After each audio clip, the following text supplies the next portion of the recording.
हफीजुल्लाह नियाजी साहब, क्या किसी के पास कोई ऐसा फॉर्मूला है या किसी ने कभी ना कभी कहीं ना कहीं तो ये सोचा होगा कि भाई अगर ये सेटअप भी कोलैप्स कर गया या ये फॉर्मूला भी अगर कोलैप्स कर गया तो प्लान बी ये होगा, प्लान सी ये होगा? कोई ऐसा फॉर्मूला है कि हम कैसे पॉलिटिकल स्टेबिलिटी पाकिस्तान में ला सकते हैं? बिकॉज इमरान खान साहब इज वेरी मच देयर। सही है गलत है वो एक डिफरेंट डिबेट है, but he is very much there. और इमरान खान साहब का होने का मतलब है कि PTI is very much there. तो सर, ये जो ये क्रश व्रश करने वाली बातें होती हैं ना, ये ना डेमोक्रेसी में चलती हैं ना हमारे यहाँ में इसको कुछ ज्यादा पजीराई मिलती है। आज तक कोई क्रश हुआ नहीं। अगर भुट्टो साहब क्रश नहीं हुए तो बाकी कोई भी नहीं क्रश हो सकता। तो एंगेज इनको कैसे किया जा सकता है सर? देखिए जी, वो कहते हैं ना, बात निकली है तो दूर तलक जाएगी। जी सर।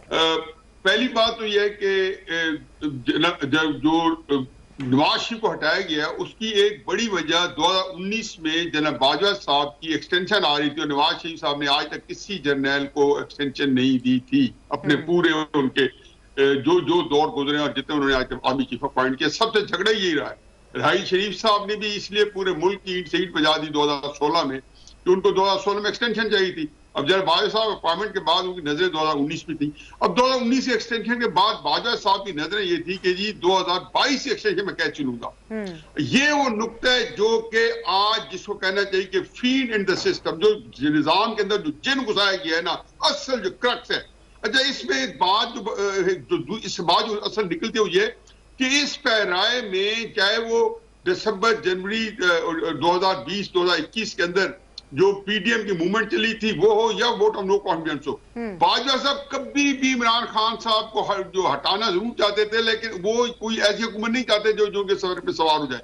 वो एक निगरान हुकूमत चाहते थे, ऐसी जैसे नानुल हक काकड़ साहब के वक्त में आपने देखा है कि एस्टैब्लिशमेंट किस तरीके से हर तरह उनका जो थे इक्तदार उनके पास आ गया था। तो निगरान हुकूमत से वो मनमाने फैसले बहुत से करवाए जा सकते थे। सुप्रीम कोर्ट के अंदर 5 जजेस तैनात होने थे जनवरी 2021 से लेके आज तक, 22 से लेके आज तक, वो जो है काफी देर तक वो उन्होंने करने थे। उसके बाद सारा निजाम ने ताहयात अपनी तोसीए मुद्दत मुलाजमत करनी थी। अब उसमें ये इलेक्शन इमरान खान हटता, उन्होंने पहले भी प्रपोजल दिया अभी इमरान खान के आखिरी दिनों में बाजवा साहब ने निगोशिएट कराया कि इमरान खान साहब आप तहरीक एतमाद वापस लें, इमरान खान साहब जो असेंबली डिसॉल्व कर देंगे, क्या निगरान हुकूमत। उसके ज़हन के अंदर एक आ गई थी जिसको कहना है शर्मंगेजी आ चुकी थी।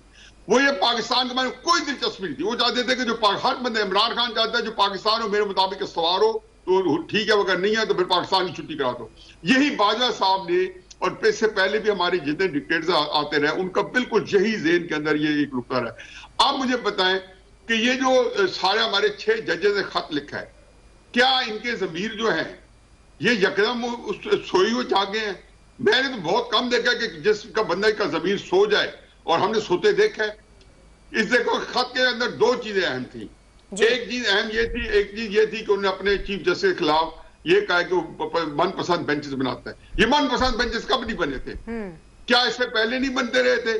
जब शौकत सिद्दीकी को निकाला गया था तो कैसे बेंचेस बनते थे जब नवाज शरीफ को सजा देनी थी?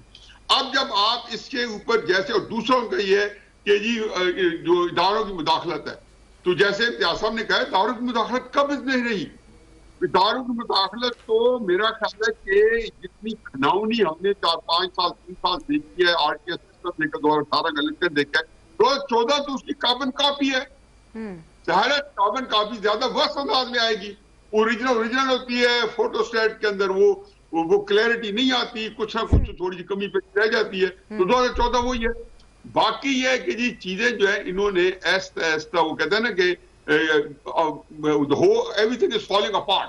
अब हर चीज तितर बितर होना बदकिस्मती है। ये बातें कहना आसान नहीं है जो मैं टीवी पे कह रहा हूँ।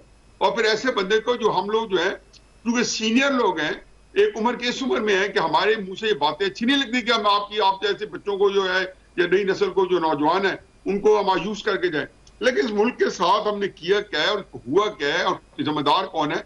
मैं तो ये समझता हूँ कि जनरल बाजवा को, और उसके बाद मुझे तो हकीकत यह है कि मैं भाई इमरान को भी मैं नहीं समझता हूँ कि ये कोई जिसको कहना चाहिए कि एक जो रिएक्शन भी हुआ है। मेरा ख्याल है ये सारी चीजें एक प्लानिंग के तहत पाकिस्तान को अंडरमाइन किया गया है। चाहे उसके अंदर 5 अगस्त 2019 को कश्मीर हमारे हाथ से चला गया, चाहे उसके बाद लेकिन नियाजी साहब ये सब कुछ मैं बिल्कुल एग्री कर रही हूँ कि प्लानिंग के तहत ही हुआ। गलत हो गई प्लानिंग, सब कुछ, लेकिन इस प्लानिंग से बाहर निकलने का भी तो कोई रास्ता होगा कि प्लानिंग करने वालों ने वो रास्ता सोचा ही नहीं। अब नहीं, प्लानिंग करने वालों के पास तो देखो ताकत जो है, आप ये देख लें कि ये जब वो इस सूरत हाल में है कि उनको एक को कैपिचुलेट करना है या इमरान खान साहब को एस्टैब्लिशमेंट ने कैपिचुलेट किया, तो ये नहीं कि एस्टैब्लिशमेंट इस वक्त सूरत हाल, वो हमेशा ये समझते हैं जो पहले ये किसी तौर से सही नहीं था, लेकिन आप 100% दुरुस्त है कि वो अगर कैपिचुलेट करते हैं, अगर वो सरेंडर करते हैं, तो उनके नजदीक तो एस्टैब्लिशमेंट का सरेंडर करने का मतलब ये है कि अपने इंस्टीट्यूशन को हमेशा हमेशा के लिए निकाल दे, जो कि बदकिस्मती है। ऐसी सूरत हाल से ऐसी जगह पे हम आ गए हैं, ऐसे एंड पे आ गए हैं जिसको डेड एंड कहें या जिसको कहना चाहिए कि जहां पे कोई रास्ता आपको सुझाई नहीं देता। और दूसरी सूरत है कि इमरान खान कैपिचुलेट करे, इमरान खान कैपिचुलेट करता है तो वो उसके अपने इफ्स एंड बट्स होंगे, और वो बिल्कुल नहीं करेगा कि उसको पता है कि जी अगर खुदा न खासा मैं मजीद ही कोई नुकसान उठाता हूं, तो ये मुल्क जो है वो देख रहे हैं कि जी उसका जो जेल में बैठ के भी, और ये हर दफा पहले भी कई दफा हो चुका है कि वो उसको कोई ऐसा जो है जो सियासत की, उसकी सियासत जो है ना नुकसान पहुंच रहा है, ना अंडरमाइन हो रही है, बल्कि आए दिन उसकी सियासत जो है हर पिछले अगर 600-700-800 दिन की पॉलिटिक्स देख लें तो हर जो पिछले दिनों तो उसे अगला दिन जो था इमरान खान साहब के बेहतर सूरत निकाल के लाए। तो ये बात जो लोग कर रहे थे उनको जो एड्रेस करना था इमरान खान साहब की बजाय जस्टिस हरीड जस्टिस बरीड एक क्विक फिक्सेस में और इस तरह करने की बजाय वो इमरान खान साहब की जो हमायत थी, सपोर्ट थी, उसको भी तो कहीं एड्रेस करते, वो देखते कि आखिर क्या वजूहात हैं कि जो लोग हैं वो जो दिसंबर 2021 में इमरान खान साहब को चिमटे से उठाने के लिए तैयार नहीं थे, सारी की सारी तरीके साहब बाजमात जो है लंदन जा रही थी नवाज शरीफ के पास शामिल होने के लिए, वो 3 महीने बाद 2022 अप्रैल के बाद उनका रुख चेंज हो गया। इसीलिए तो सर मैं कह रही हूँ कि वो जो जजेस है उन पर जो दबाव डालने की बातें हो रही हैं वो इमरान खान साहब को रिलीफ देने के लिए दबाव डालना था कि तकलीफ देने के लिए, ये इमरान खान साहब को खत्म करने के लिए या मिनिमाइज करने के लिए सब कुछ एक्सरसाइज की गई थी, या मजीद उनको मजीद पावरफुल करने के लिए?